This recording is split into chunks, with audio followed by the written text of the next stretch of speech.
Hey guys, Dad Gizmo here. Today we're going to build an indoor barn door for my daughter's bedroom so that she has full access to her closet on all sides. We didn't want a door to swing open into where her clothes were, so we wanted to build a barn door so it could easily slide out, and it gives a kind of a decorative look to the room. So to get started, we went to the hardware store and we picked up a bunch of pine lumber. Now we didn't get really good pine lumber because, for one, it's a daddy-daughter project. So we wanted to really build it for her room, and we wanted her to be able to help, and we didn't want to make a mistake and have to go, oh my God, I just ruined a piece of good oak wood. So we're using some somewhat rough pine wood. We also like the look a little bit better. It's kind of rustic looking. So today we're building a 36.5-inch wide door by 84.5-inch height of the door. So of course, measure before you do your door. This one works really well for us because we wanted it to be basically the size of the frame around it. So we measured from top to bottom of the frame, gave ourselves a little bit of room on the bottom so that it doesn't snag on the carpet.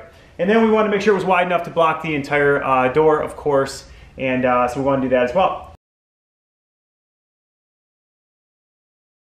All right, to get started, here's what we did. We laid out all of our wood to make sure that things were as close to tight as we could on each of the seams. Make sure the better wood you get, the easier this is going to be on everybody. So make sure you get stuff that's not warped or twisted. Get the best wood you can to get it to be as tight as seams as you possibly can.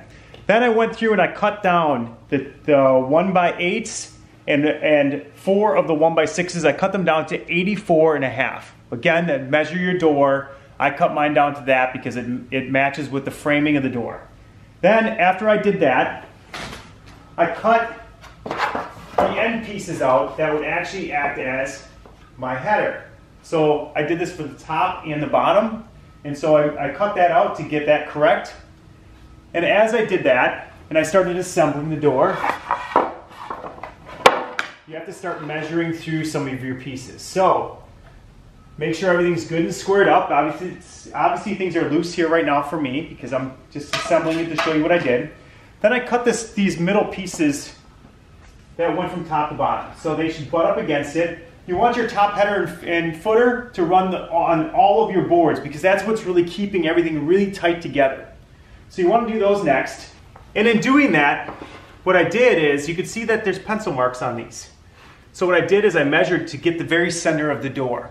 So I wanted to get the center of the door, and then I also wanted to get the center of the piece of wood that I had as well. So that way those lines line up.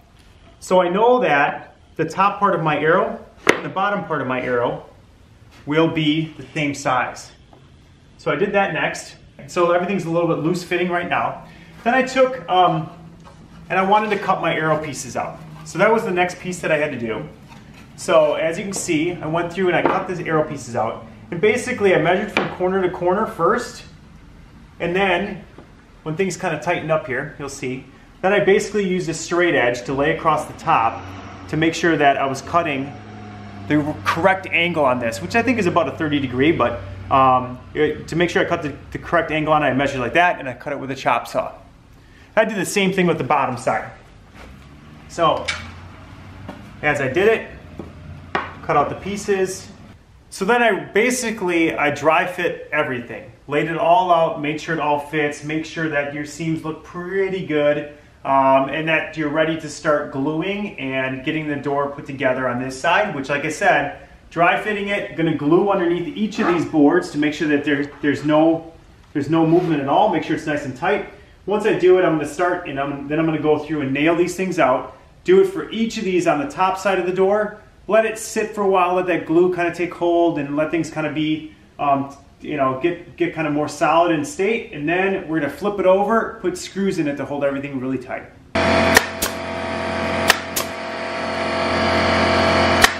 All right, what I started with is the 2 end boards because that's really what's tying everything together, is the top and the bottom board. So I'm starting with those.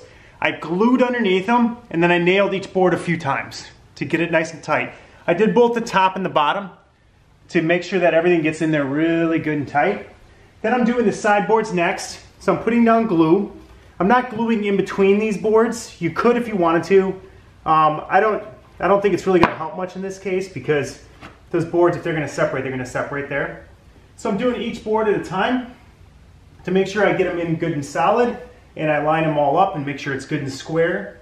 And then I'll nail these and I'll move on to the next one.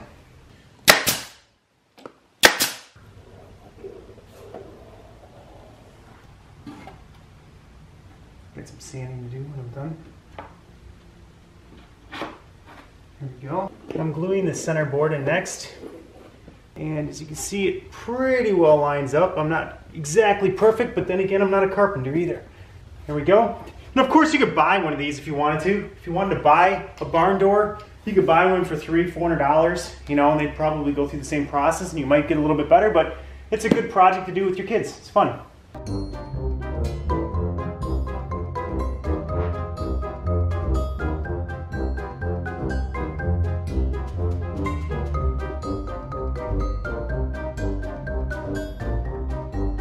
Okay, so a couple things I did that I could have done a little bit better. This one's a little bit off.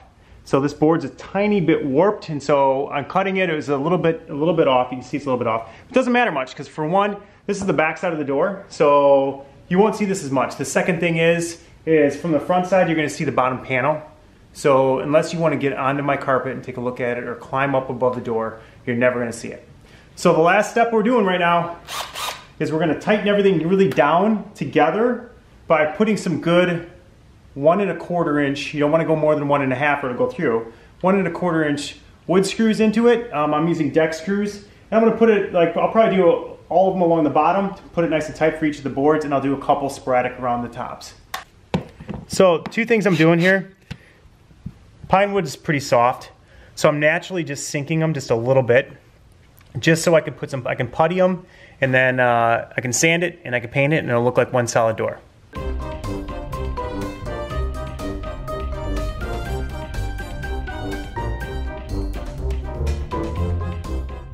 So next I'm just puttying the screws, and then I'll come back and sand them later, but just throwing some putty on each of the screws going into it, and then we'll get them as smooth as we can.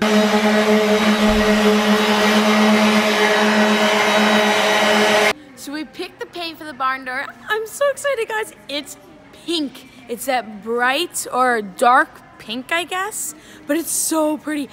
Okay, so here's where we're at. We have the door completely assembled. We have all of the holes and that sort of thing patched up. We have everything sanded down, so you can feel it's got some stuff. We'll probably do one more trip with a vacuum over it. So as you can see, you know, we had a few bumps where we didn't really like the gapping, so we took care of that. We puttied them in. We sanded everything down with an orbit sander. So we of course broke our first orbit sander, so it just shattered. Thanks, Craftsman, whatever. So we had to go and buy a new orbit sander. So like everything in this project, we had to buy new stuff for it. But now we have a beautiful, gorgeous door. Yeah. It's smooth. It's smooth. I won't get a splinter from it. This is the front of the door, and the arrow goes towards the window. We're going to show you that later once we get everything mounted. But Savannah had to do the sanding with the orbit sander, so now her arms are shaky. So oh yeah, it's so much work. She can barely hang on to it. So now the whole thing's got to be primed so that the wood is ready for taking on what we just got, which is bright pink. Bright nail polish pink looking stuff. Nail polish pink. Yes. There's so many different. We're hoping against hope that if we prime this white, that this will cover in one coat. It says it primes and stuff in one, but we don't believe them.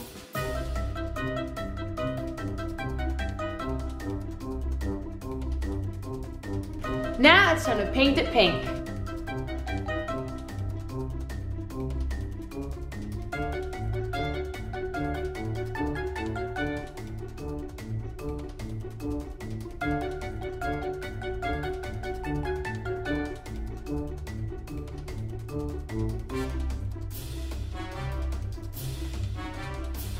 So the last step of making a barn door is you have to put up the barn door hardware so that you can put the barn door on it, and so it will slide back and forth.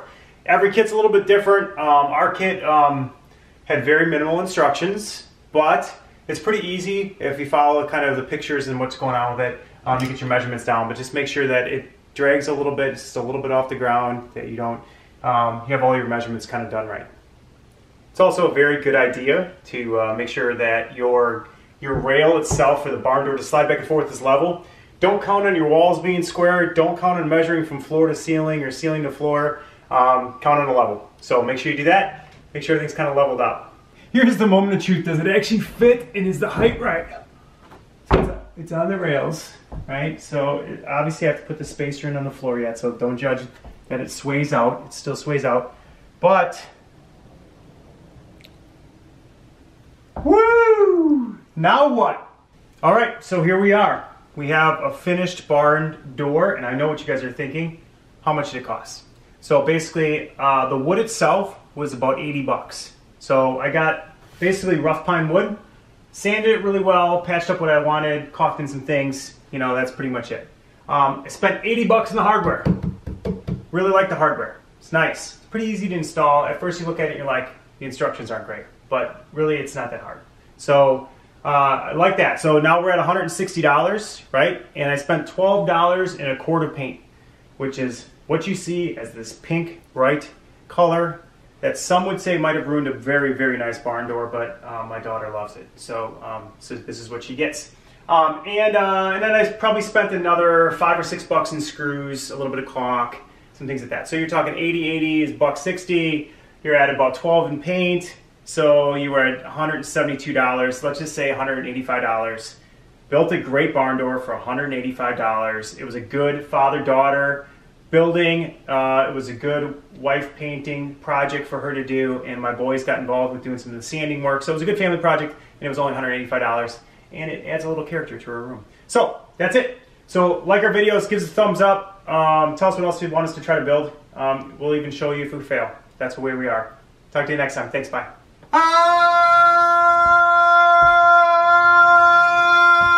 It's not soundproof.